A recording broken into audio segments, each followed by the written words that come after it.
Hi from Piero, Technical Director of SecPoint, and welcome to this new release of the Penetrator. With firmware 22.5, we have created a new subsystem, the Ticket Management, which is designed to manage the vulnerability solution process. This subsystem allows a user to create new tickets based on the vulnerabilities found during a scan, assign them to a person, define a priority, a delivery date, and so on. We can find a link to the new ticket management on the home page, in the menu, and next to each scan. From the menu we can go to the ticket management, where we see the list of all IPs ever audited. To see tickets, then we need to click on one of these IPs. It is important to keep in mind that tickets are related to vulnerabilities found on a target IP. They are not related to a specific scan. So, for this reason, when you perform a scan and click on the link to the tickets on the home page, you see the list of all IPs that are included in that scan and a summary of open and closed tickets independently on the scan that found it. Then to see tickets, we need to click on one of those IPs. This page shows the full list of vulnerabilities ever found on this IP.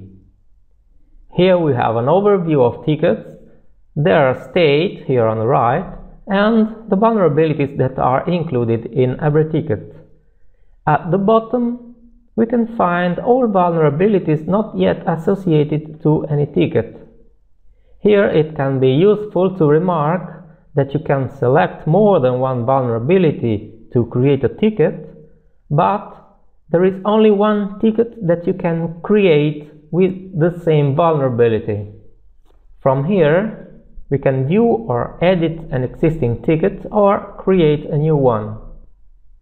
For example, if we want to create a ticket with more than one vulnerability, we can select the vulnerabilities and click on this link, confirm, and the ticket will be created. In the page of the ticket, we can see the current state, we can change it, we can enter a description, a due date, we can assign a priority, assign a person, and we can enter an email address. Then we can see the list of vulnerabilities that we have to fix in this ticket, and we have a field for comments. We can add more than one comment, and the list of comments will trace the history of this ticket.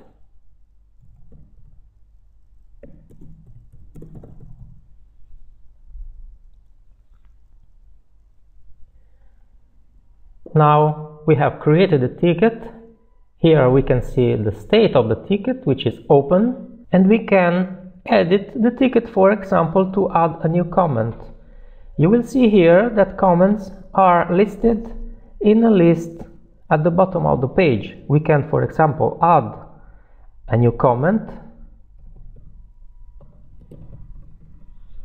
If we save the ticket and we enter the ticket again, we will see both comments in the list below, and this is the history of the ticket.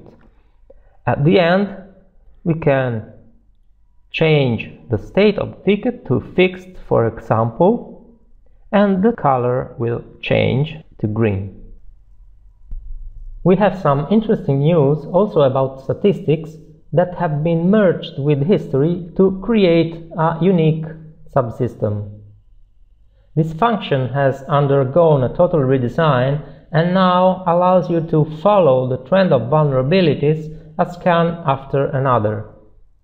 The main list that we see here shows the IPs that have been audited at least twice. Then we can see here the number of vulnerabilities of each type. Then we have some options that allow us to enter in a deeper detail on this IP. For example, if we click on Trend of Vulnerabilities, we get a list with the history of scans and the number of vulnerabilities found on each scan, and the information of how many vulnerabilities are new findings, how many have not been fixed from previous scan, how many have been fixed. Then if we click on a scan, we have the detail by vulnerability, which one is a new finding, which one was not fixed, and which one was fixed. We also have the possibility to create or edit ticket directly from here. Last feature I'm going to show is the global false positive. This function allows to whitelist a vulnerability independently on the IP where it has been found. A vulnerability added to the global false positive will be ignored by every scan performed by the same user on any IP. If we want to add the new false positive for an IP, we can click on this icon in the list of scans. We will get a list with all vulnerabilities found on that scan and the current status of false positive for those vulnerabilities. Here we can add a vulnerability to false positive or to global false positive, or we can remove the vulnerability from the global or IP-based false positive.